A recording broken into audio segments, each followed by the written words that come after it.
but you need to be able to sustain that, right? They want to give you money, but they want to see that you're getting funds from other areas. So we're going to talk about exactly. So we're going to look at, how do you get your volunteers? How do you get your interns? Because a lot of us, we do it by ourselves, but you don't have to. And something that build a team. Build a team, absolutely. And you've said this before, and I said often too, and I actually got it from you, that if you want to go fast, go alone. But if you want to go far, collaborate. So we're going to talk about collaboration, right?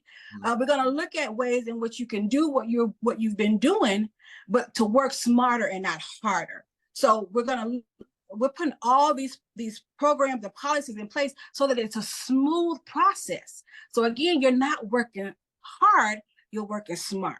And so again, we're going to be doing the work. So come ready with your filing information, come ready with your banking information, and not to share with anybody.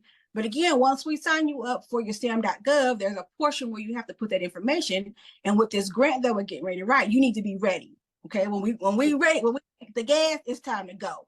So we are doing the work on these 3 days to be grant ready. Okay, and so just put your cape on and your shoes on, get ready to run, because it's go time.